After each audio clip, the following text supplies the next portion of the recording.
लक्ष्मी सबसे ज्यादा प्रसन्न कौन से दिन होती है? जम के बोलिए जरा। शुक्रवार। तो शुक्रवार को लक्ष्मी सबसे ज्यादा प्रसन्न क्यों होती है? उसका प्रसन्न होने का कारण क्या था? लक्ष्मी जी के दो भाई थे, दोनों की शादी नहीं हो रही थी, दाता और विधाता, दोनों का विवाह नहीं हो रहा।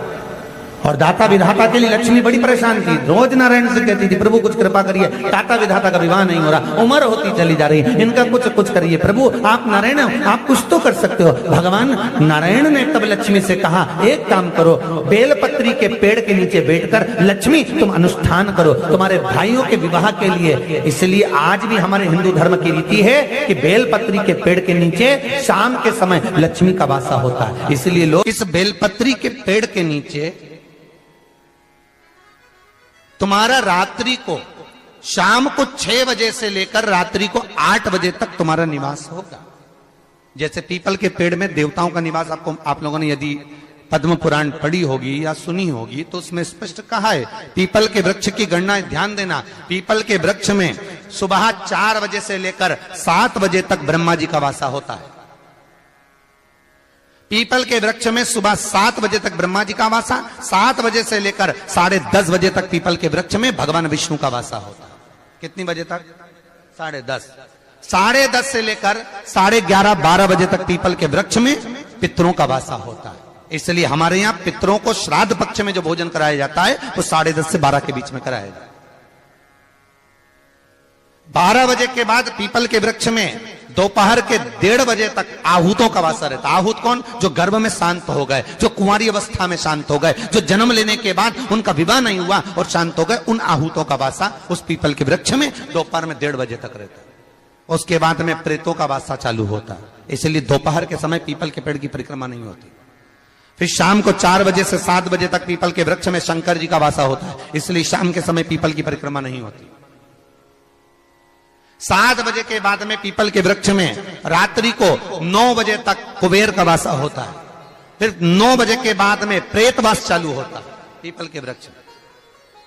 उसी तरह बेलपत्री का जो वृक्ष है, उस बेलपत्री के वृक्ष के नीचे रात्रि को 8 बजे से लेकर 12 बजे तक बेलपत्री के पेड़ के नीचे कुबेर का निवास होता है। महाराज कुबेर का निवास। प्रयास करा करो किसी बेलपत्री के पेड़ के नीचे हम दीप लगाएं, घी का दीप।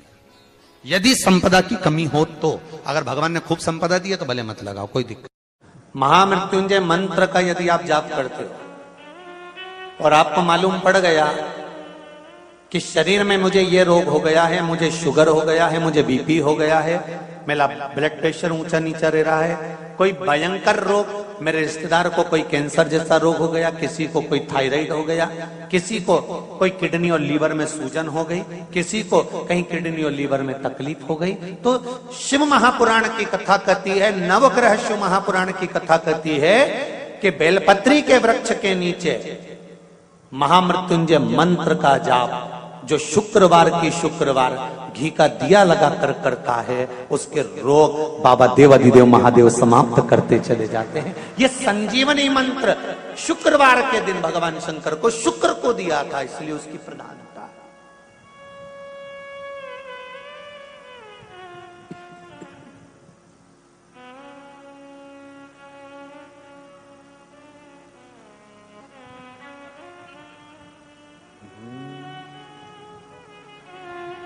ये वो संजीवनी मंत्र।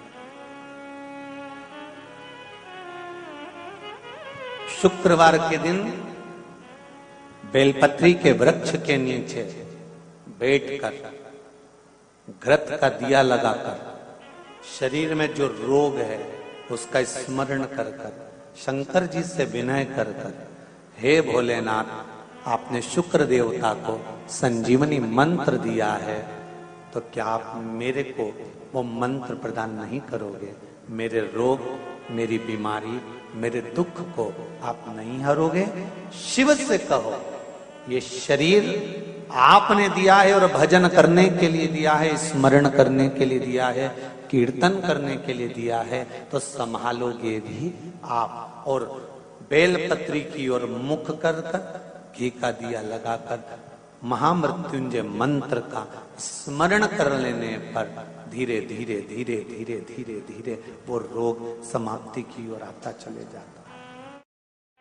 शंकर भगवान को तुलसी नहीं चढ़ती, केवल एक बैकुंठ चतुर्दशी के दिन चढ़ती है, वो भी रात्रि के समय पर 12 से 4 के बीच में। पर शंकर भगवान को तुलसी नहीं चढ़ती। पर पद्म पुराण कहती है कि शंकर भगवान के मंदिर के बाहर जो तुलसी का वृंद लगाया जाता है, शिव जी के मंदिर के बाहर जो तुलसी का पौधा लगा रहता है या लगाया जाता है, उस तुलसी के पौधे में जितनी मंजरियां लगती हैं, उस मंजरियों में जितने दाने लगते हैं, उतने दाने गिन लिए जाएं और उतने समय का बैकुंठ का वास उस मनुष्य को प्राप्त हो जाता है हमारा मृत्यु के बाद। इतना विचित्र बात है, शंकर को तुलसी नहीं चढ़ती, पर शंकर के दरवाजे के बाहर शिव के द्वार पर जो तुलसी का पौधा लगा है, किसी ने लगाया है, किसी ने रोपित करा है, उस पौधे में जितनी मंजरियां लगी हैं, उस मंजरियों में जितने दाने लगे हैं, उस दाने जितने हैं उसको काउंट करा जाए, उसके बराबर उतने ही 1000 वर्षों तक उस जीवात्मा को बैकुंठ का वास मिलता है। क्यों? उसकी कथा भी यहां पर वर्णन है। जब भगवान विष्णु सामने शंकर के बैठे थे और भगवान शिव ने जब सत्यनारायण नाम रख दिया था, तब भगवान विष्णु शिव से कहते हैं नारायण, भगवान शंकर से कहते हैं भोलेनाथ, त्रिकालदर्शी, कैलाशी, अविनाशी, हे शिव, मेरे सारे विग्रह के साथ में लक्ष्मी मेरे साथ में। बहुत ध्यान देना महाराज, मैं अगर नारायण रूप में हूं तो लक्ष्मी मेरे साथ में, मैं राम रूप में हूं तो सीता मेरे साथ में, मैं कृष्ण रूप में हूं तो राधा मेरे साथ में, मैं रंगनाथ रूप में हूं तो गोदा मेरे साथ में लक्ष्मी सदा विराजमान है। पर आज आपने मेरा जो सत्यनारायण नाम रखा है, मैं अपना संग किसको ले? तब भगवान शिव ने कहा, आप जब बाहर निकले जो रोपित मिले बस वही आपको समर्पित हो।